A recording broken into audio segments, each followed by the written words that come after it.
ఆంధ్రప్రదేశ్ తీరం వైపు దూసుకువస్తున్నటువంటి మొంతా తుఫాను ప్రభావం ఇప్పుడు తెలంగాణ రాష్ట్రంపై కూడా తీవ్రంగా ఉండనుంది.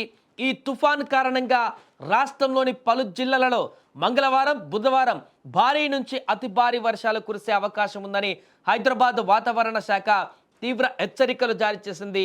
తుఫాన్ తీరం దాటిన అనంతరం తెలంగాణలోకి తేమ గాలులు ప్రవేశించడం వల్ల ముఖ్యంగా ఉత్తర, తూర్పు తెలంగాణ జిల్లాలపైన దీని ప్రభావం అధికంగా ఉంటుందని కూడా అంచనా వేస్తున్నారు.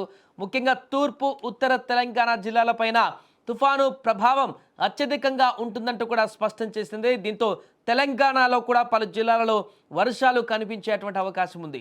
వాతావరణ శాఖ విడుదల చేసినటువంటి బులెటిన్ ప్రకారం మంగళవారం భూపాలపల్లి, ములుగు, కొత్తగూడెం, మహబూబాబాద్ జిల్లాలలో అతి భారీ నుంచి అత్యంత భారీ వర్షాలు కురిసే అవకాశం ఉంది. ఈ మేరకు రెడ్ అలర్ట్ కూడా జారీ అయింది అక్కడ. అలాగే కొమరంభీం, మంచిర్యాల, పెద్దపల్లి, ఖమ్మం, వరంగల్ జిల్లాలలో ఓ మోస్తారు వర్షాలు నమోదవుతాయని అధికారులు అంచనా వేశారు. ఈ నేపథ్యంలో ఆరెంజ్ అలర్ట్ జారీ చేశారు అక్కడ. అలాగే ఎల్లుండి కూడా ఉత్తర తెలంగాణ జిల్లాలలో అతి భారీ వర్షాలు కొనసాగే అవకాశం ఉందని వాతావరణ కేంద్రం తెలిపింది.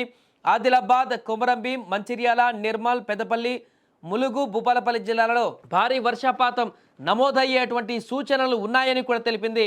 తుఫాను తీవ్రత దృష్ట్యా రాష్ట్ర విపత్తు నిర్వహణ సంస్థ జిల్లా యంత్రాంగాలు పూర్తి సన్నద్ధతతో ఉండాలని కూడా సూచనలు జారీ చేశారు. దీంతో అటు ఆంధ్రప్రదేశ్తో పాటు ఇటు తెలంగాణ రాష్ట్రాన్ని కూడా మొంతా తుఫాను ముంచెత్తబోతుంది.